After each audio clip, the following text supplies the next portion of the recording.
क्या आपने कभी सोचा है कि दुनिया के अमीर तरीन लोग आलीशान बंगले और महंगी गाड़ियां कैसे खरीदते हैं? How do the rich by assets when they don't even have the cash? आज की वीडियो में हम बात करेंगे रॉबर्ट क्यूसाकी की सबसे बेहतरीन किताब rich dad's guide to investing के इन सीक्रेट्स की, जो आम लोगों की सोच को बिल्कुल उल्टा कर देते हैं। If you want to master the rules of money, तो इस वीडियो को आखिर तक जरूर देखिएगा। रॉबर्ट क्यूसाकी जब 9 साल के थे, तब एक दिन अपने रिच डैड के साथ बीच पर घूम रहे थे। तभी उनके रिच डैड ने उन्हें एक बड़ा आलीशान बंगला दिखाया और कहा कि ये बंगला मैंने खरीद लिया है। रॉबर्ट चूक गए, क्योंकि उन दिनों उनके रिच डैड एक्चुअली में इतने रिच नहीं थे और उनकी इनकम रॉबर्ट के पुअर डैड से भी कम थी। तब रॉबर्ट ने अपने रिच डैड से पूछा, आप ये बंगला कैसे खरीद सकते हैं जबकि आपके पास इतने पैसे ही नहीं हैं? उनके रिच डैड ने मुस्कुराकर कहा, मैं नहीं खरीद सकता, लेकिन मेरा बिजनेस खरीद सकता है। यहाँ पर हम अपना सबसे पहला और सबसे इंपॉर्टेंट लेसन सीखते हैं। Lesson number 1, increase your expenses and decrease your income. यानी अपने खर्चे बढ़ाओ पर अपनी इनकम कम करो। अब आप कहेंगे कि ये तो बिल्कुल उल्टा बोल रहे हैं। This is completely opposite to what the world teaches you. लेकिन यही इस बुक की खास बात है। In fact, ऑथर रॉबर्ट ने फाइनल चैप्टर में इसी पॉइंट को सबसे ज्यादा इंपॉर्टेंट कहा है, जिसकी वजह से उन्होंने ये पूरी बुक लिखी है। मैं आपको इसकी डिटेल समझाता हूँ। जब रॉबर्ट छोटे थे, तब वो अपने रिच डैड के लिए नौकरी करते थे। उन्हें हर घंटे का सिर्फ 10 सेंट्स मिलता था। एक दिन वो अपने रिच डैड के पास अपनी सैलरी बढ़ाने की बात करने गए।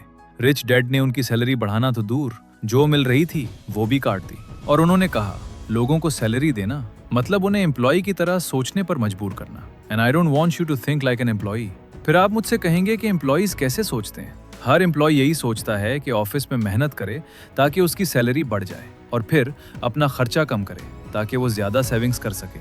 लेकिन रॉबर्ट और उनके रिच डैड कुछ और ही एडवाइस करते थे। दे से keep your personal income low but increase your business expenses. मतलब ये कि अगर आप बिजनेस करते हो तो आपको इसमें से जितना कम हो सके इतना कम पैसा अपने लिए निकालना है और बाकी सारा पैसा बिजनेस में वापस लगा देना है। क्योंकि अगर आप ज्यादा पर्सनल इनकम निकालेंगे तो उसमें से आपको सबसे पहले भारी टैक्स पे करना पड़ेगा।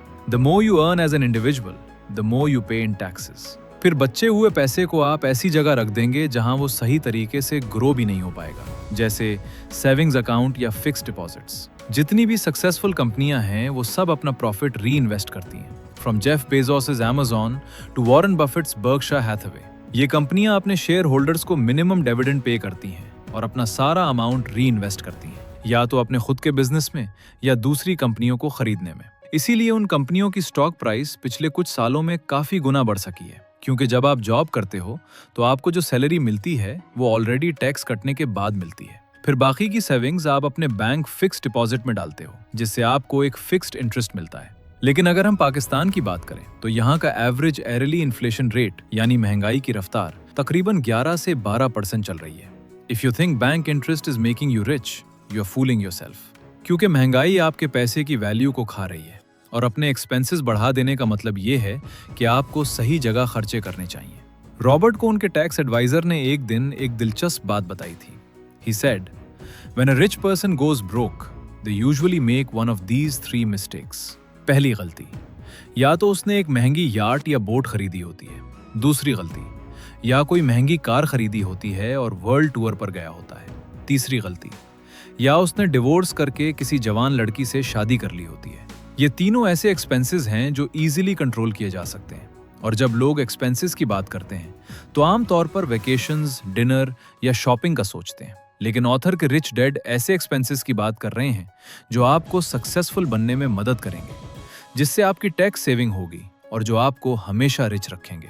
Invest in your education, buy books, attend seminars और acquire assets that generate cash flow.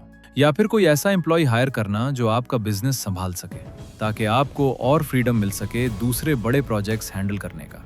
आप जितना जल्दी ऐसे मीनिंगफुल एक्सपेंसेस करेंगे आपके लिए उतना अच्छा है, क्योंकि आपकी नॉलेज टाइम के साथ कंपाउंड होती है। अक्सर लोग गरीब होते हैं क्योंकि वो हमेशा गरीबी से डरते हैं। They are driven by fear, not by growth. उनके दिमाग में हमेशा बुरे दिनों का डर रहता है और इसीलिए वो अपने खर्चे कम करते हैं, ये सोचकर कि ये पैसे उन्हें बुरे दिनों में काम आएंगे। लेकिन ऑथर हमें ये एडवाइस कर रहे हैं कि आप अपने दिमाग को पॉजिटिव सोच से ग्रो करो। आप हमेशा अपने माइंड को ग्रो करने का सोचो, फिर भले उसमें आपका खर्चा क्यों ना हो जाए। और दुनिया के सबसे फेमस इन्वेस्टर वॉरेन बफेट भी यही कहते हैं। जब उनसे पूछा गया कि दुनिया का सबसे बेस्ट इन्वेस्टमेंट क्या है, तो उन्होंने एक बहुत ही पावरफुल बात कही, invest in yourself as much as you can, your own mind is your biggest asset. यानी अपने आप पर इन्वेस्ट करो, अपनी नॉलेज पर इन्वेस्ट करो।